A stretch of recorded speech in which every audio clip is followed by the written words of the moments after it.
We are in Winds Nest Park in Port Sheldon, Michigan, and we're here today for the Great Lakes Paddle Challenge. So a range of stand-up paddle boarders, prone paddle boarders, and those outriggers out there doing 10Ks, 5Ks. Great Lakes Surf Rescue Project is very grateful that we are the charity partner for this event. You know, we couldn't be more enthusiastic about being water enthusiasts, so greatly appreciate it.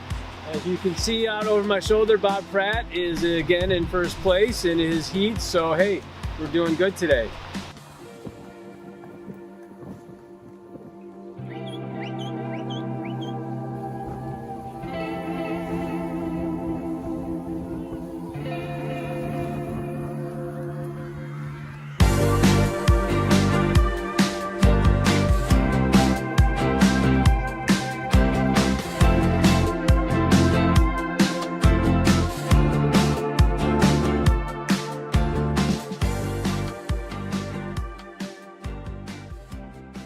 Thanks everybody for coming out.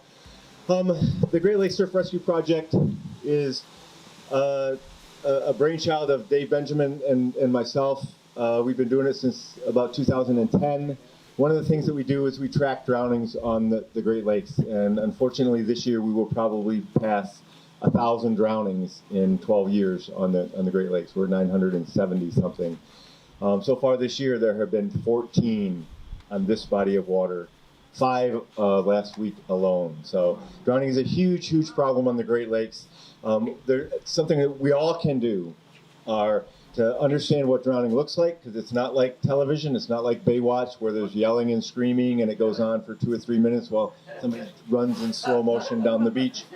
It happens very quickly, it happens very suddenly, and it's not what you think it looks like. Your stand-up paddles or prone paddles or surf skis or OC1s make a fantastic rescue device. In these drowning situations, what happens is somebody goes underwater and they're unable to keep themselves at the surface of the water, and we need to buy enough time for emergency rescuers to get there.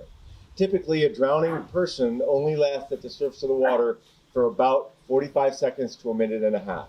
It happens lightning fast. And if they don't have flotation, if they're not provided with flotation, it's going to be a fatal drowning. So by the time the rescuers get here, and I love the rescuers, I was a firefighter paramedic for 25 years, but we're behind the 8 ball because we can't be there as it happens, the way that standard stand-up paddlers in the water, or surfers, or just water people in the water. So if you can provide them with flotation, keep them alive until the professional rescuers get there, you can save their lives. And there's been a lot of people here that have saved people's lives, and they will tell you there's nothing like it. I mean, it's great to like do a race. It's great to win a race, but I'm telling you, if you save somebody's life in a drowning situation, it is something that will stay with you for the rest of your life. So thank you for allowing us to partner with you this year. Check out our website and just, you know, kind of be safe around the water and keep an eye on each other. Thanks.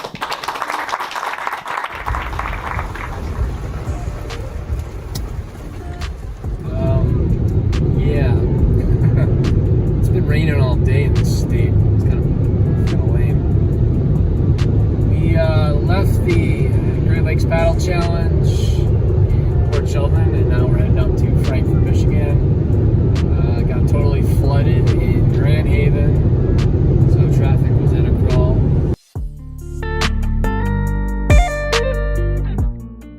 But we're trying to figure out where we're going to stay in Frankfort. We have a reservation at this campground that has cabins, but these cabins don't have heat or electricity or air conditioning or bathrooms. You got to go to the bathhouse. It's going to be a muddy mess there. I don't know, but it sounds so fun. We'll be doing a surfboard rescue techniques class for surfers Sunday morning. We're going to teach them how to use their surfboards as a rescue device, as well as how to spot a drowning victim. And then we're going to teach them some basics about water resuscitation.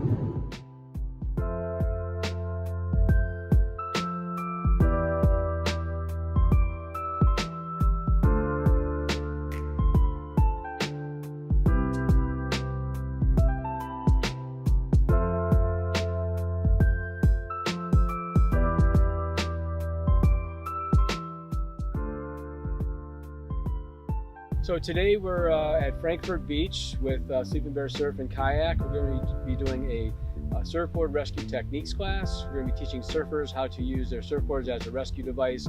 Surfers are often in the water when the water is most turbulent. They adjust for the water temperature by wearing wetsuits. They have a huge flotation device, their surfboard, and they're attached to it by a leash.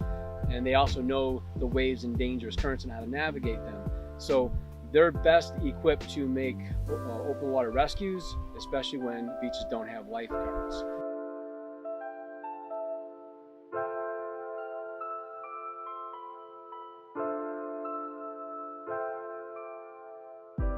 An active drowning victim is, going to be typically facing shore. Their mouth is at water level, their head is tilted back, and doing this climbing the ladder motion, or they're pawing with both hands at their side.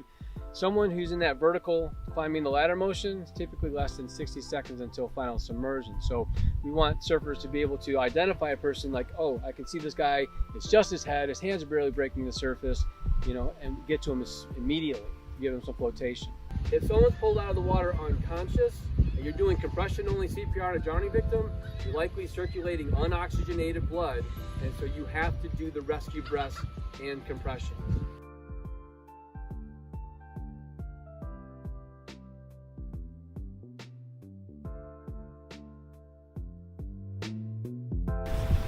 And on these dummies, you'll feel it hit, and you'll know just about how deep it is to press.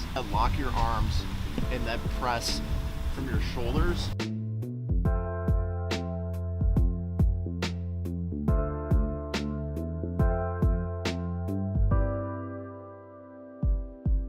So wearing a life jacket increases your chances of survival in the Great Lakes tremendously.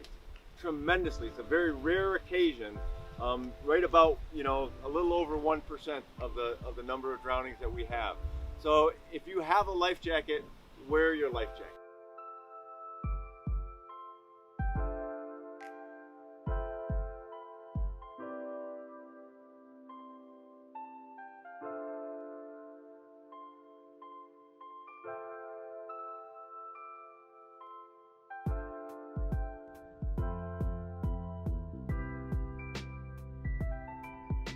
I can slide off the board keeping the board between me and her.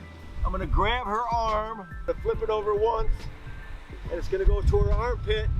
I'm gonna flip it over again, and now she's gonna be on the board with the board face up.